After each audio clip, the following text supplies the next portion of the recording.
Greetings and welcome to another episode of Dreams Unveiled with your host, Daun Whittaker. And Melissa Salazar. We are really happy to be here today. And hopefully it's not off too much. We've moved things around within a very small space.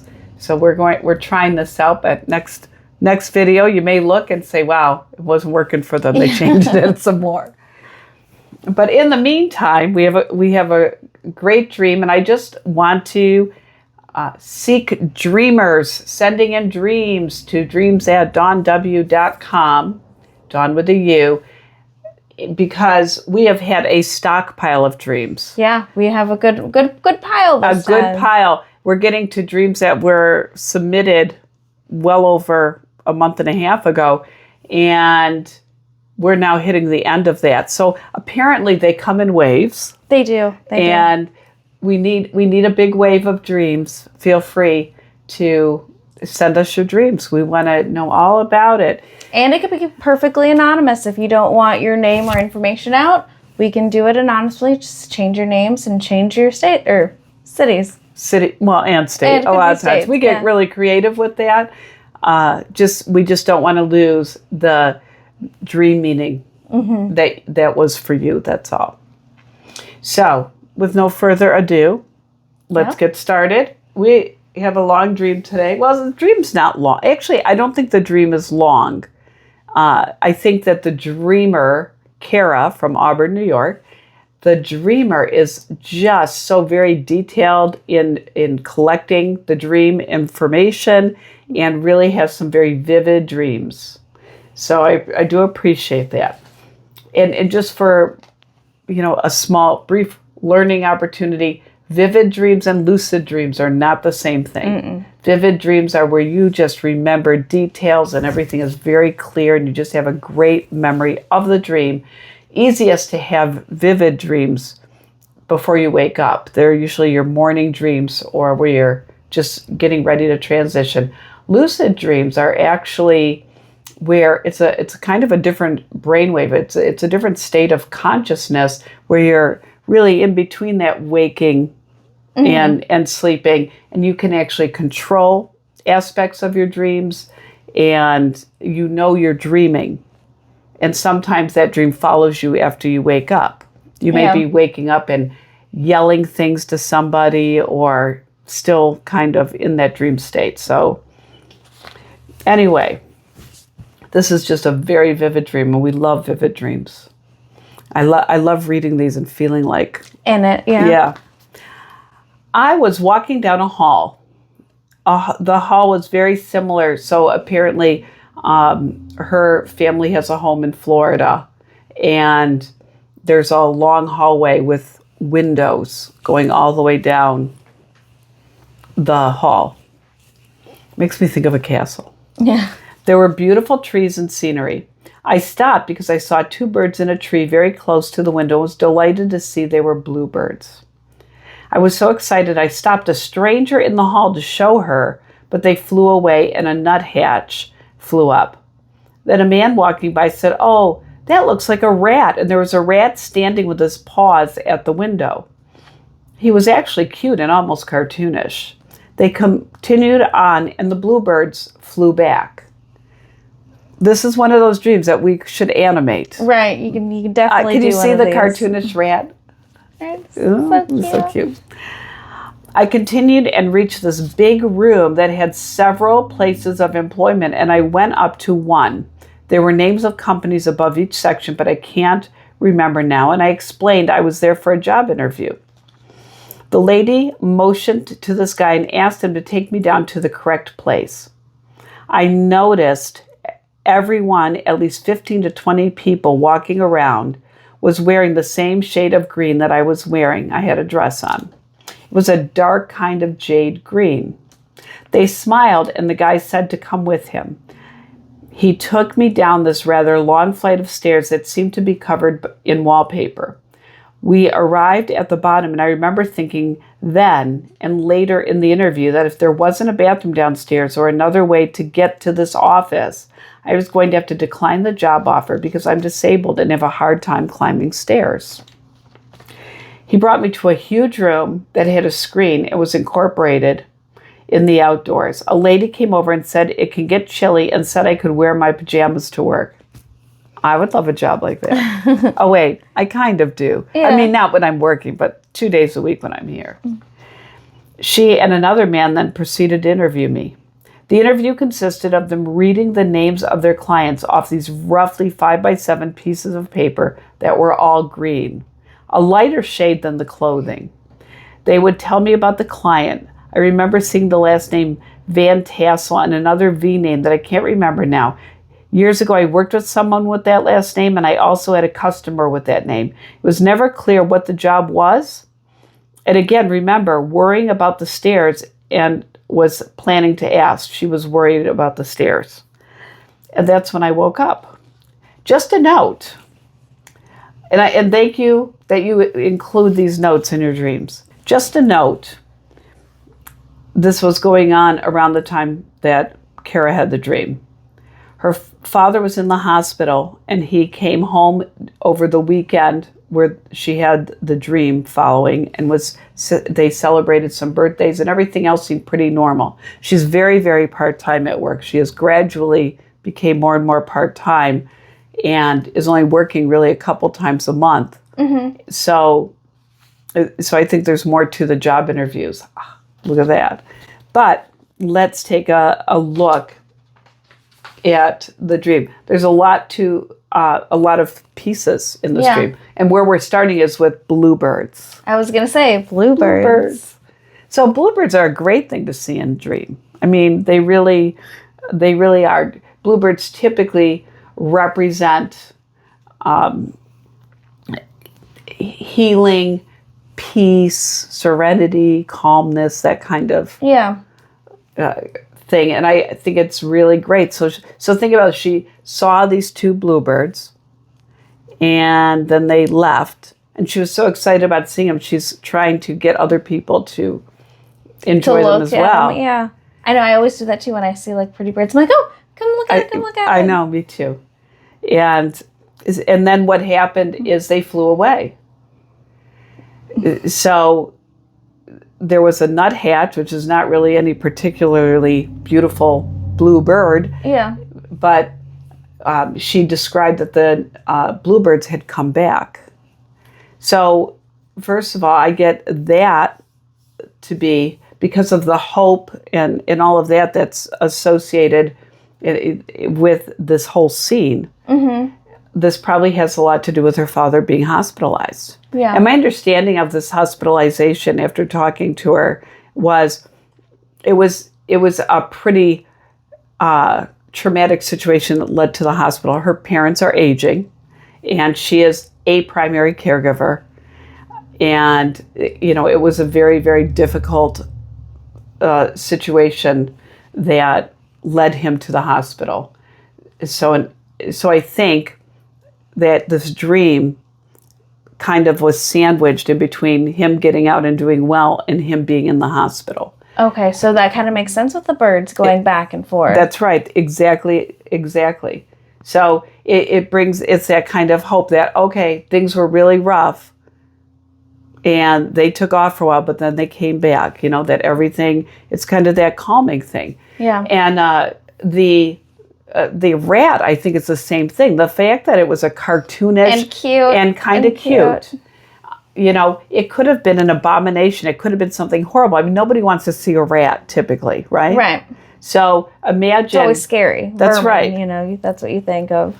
But this is a light at the end of the tunnel rat. This rat is... it's like that cute rat that's been going viral taking a shower. I didn't see that. Well, you always find this stuff. So cute. Yeah, animals are always on my feed. Yeah. But a cute little rat just like taking like a shower in like a Subway or something. But, just using water and really just... Oh. It's so cute. But that's what it reminded me of, a happy rat. That is cute. So the idea that her dream made it toonish really shows that she is trying to move toward that normalization after this kind of traumatic, significant event. But it's crazy how our mind does that. You know, it could have like given her any type of rat, but it gave her a happy rat. You know, it shows, you know, a happy rat. Well, and I think because the rat itself represented this really awful situation. I mean, and I think, you know, when we think about rats, we're ew.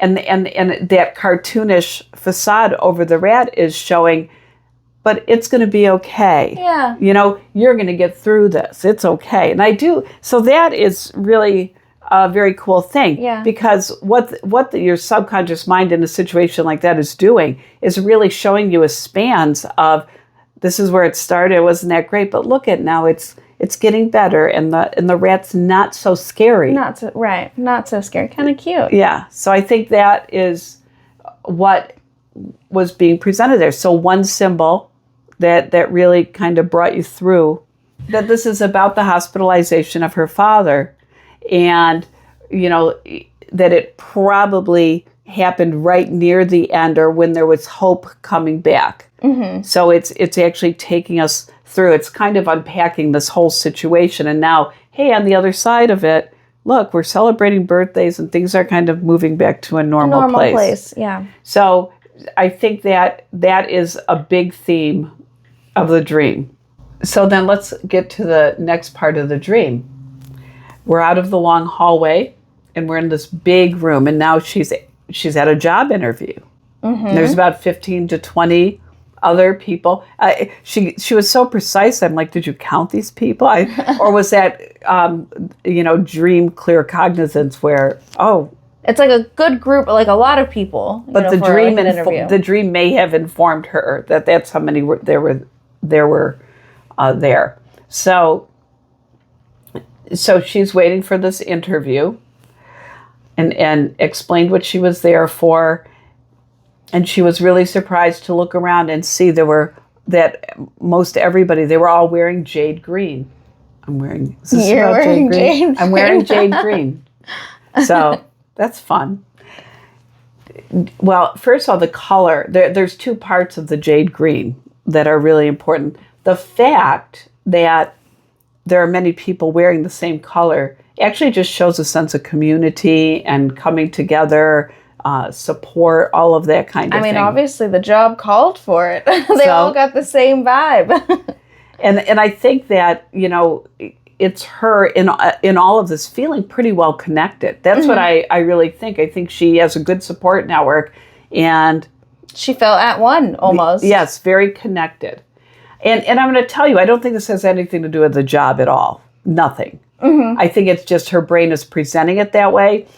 A part of it is because she's only working a few mornings in a month, and on the other, that morning was a work day. Yeah. So it just so happened to be at a job. Yeah. So I think it was the work thing, because it's not as, you know, as she's winding down, it's not so frequent. Yeah. But plain and simple, they're all wearing green. So there's that kind of connectedness. But green as a color, and we're going to do a whole color session here coming up soon. One. Me too. I love colors have so much meaning. And you always kind of remember something. That's right. And you're like, why was I wearing this red dress? Or, like that's like the first thing you kind of think of when you dream. Sometimes you're like, what?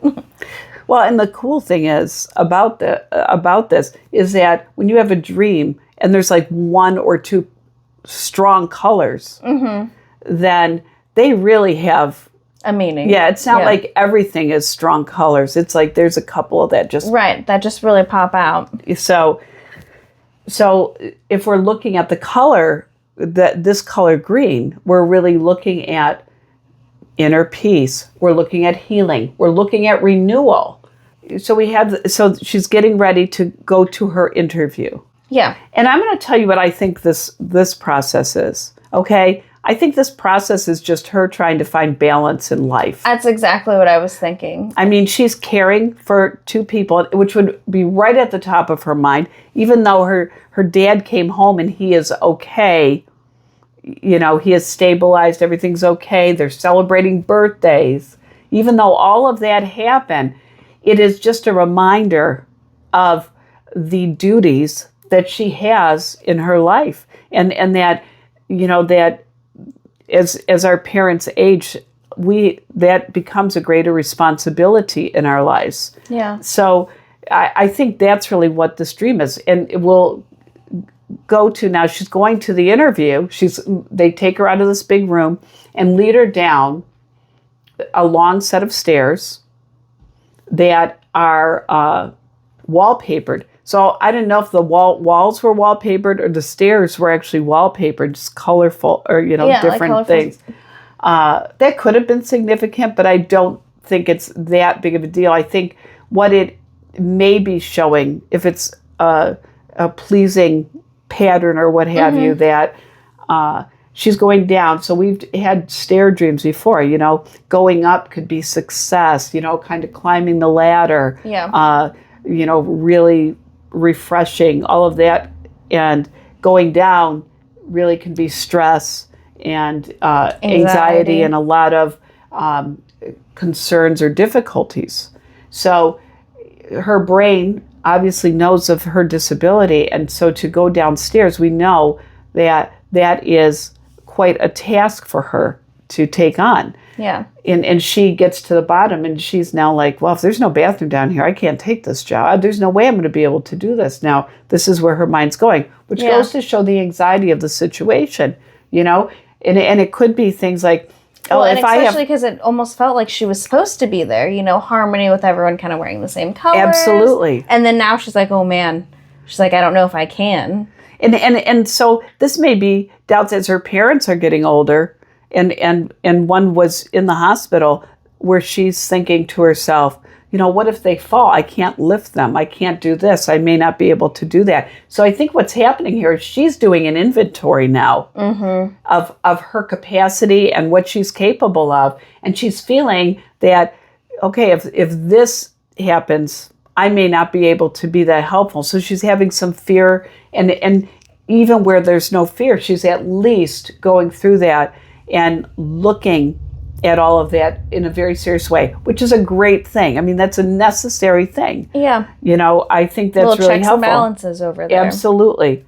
So I think that's it. But I think the wallpaper on the stairs it's once again, it's her family. It's making it more pleasant of an experience. So it's a bad experience going down the stairs, but at least it looks good while you're going down. And the same thing with the birds and the beautiful windows going down the hall and all of that.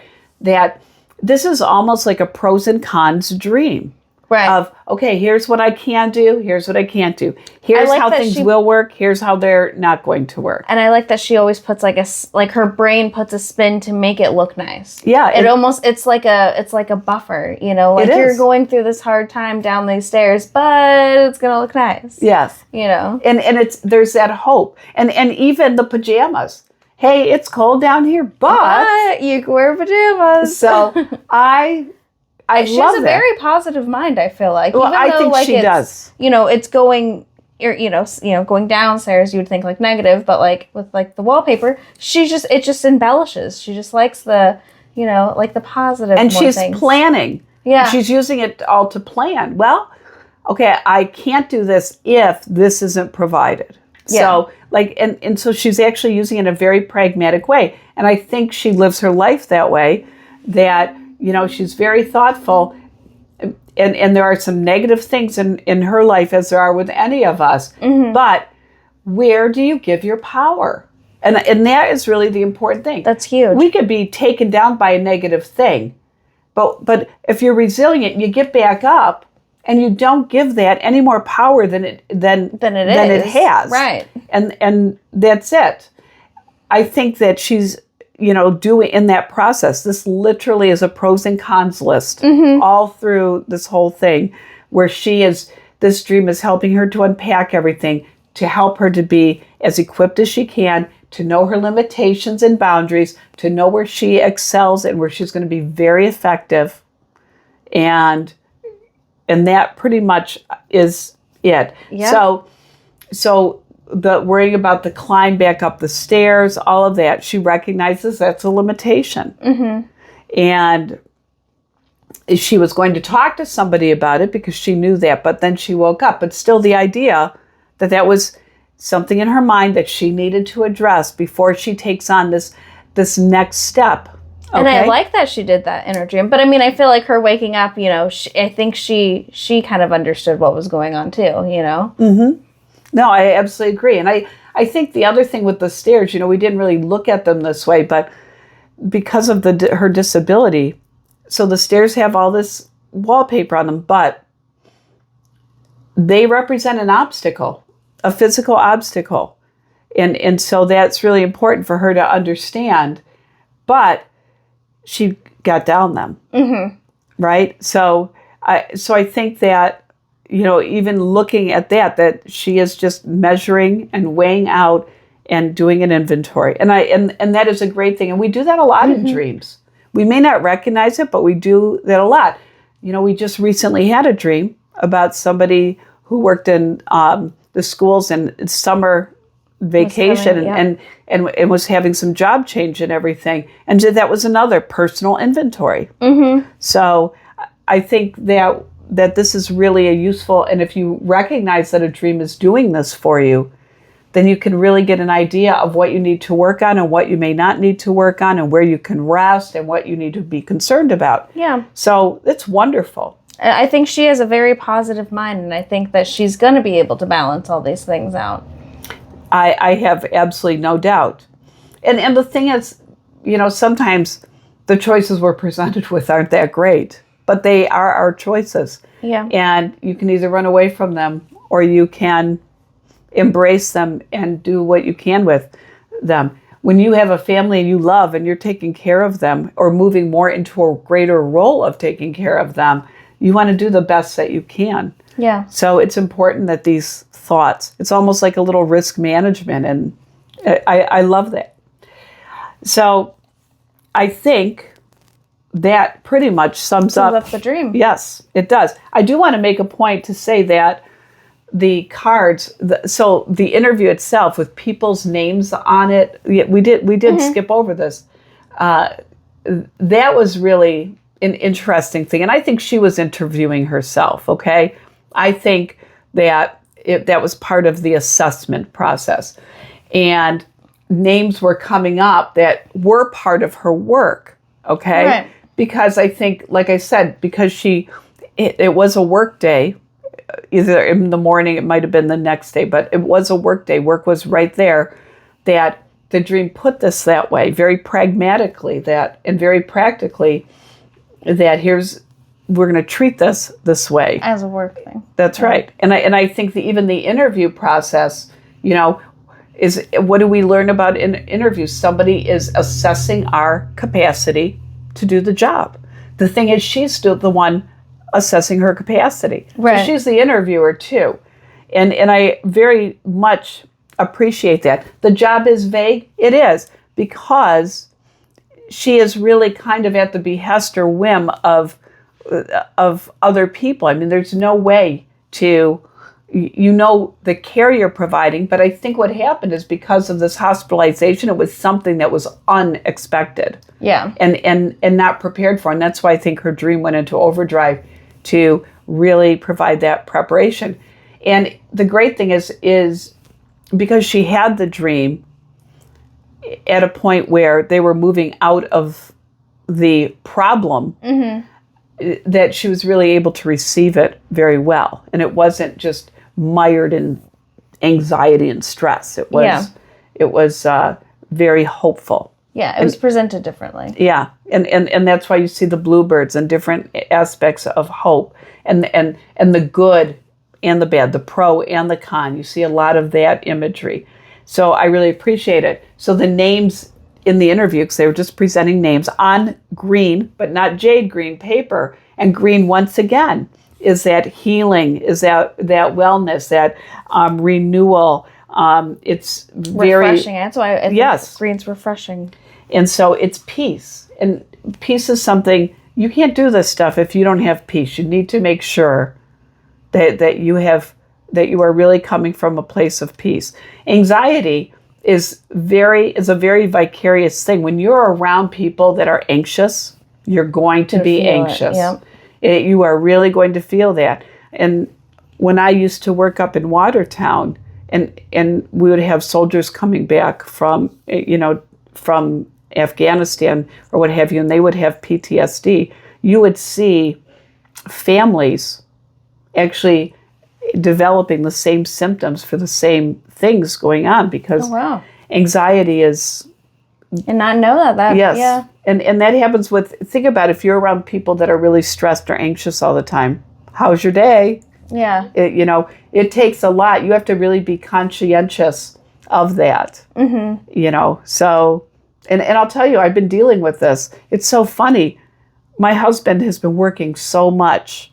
And he literally has been all summer long. And I feel terrible about this. I haven't really seen him every time I come here. He's had one day off a week.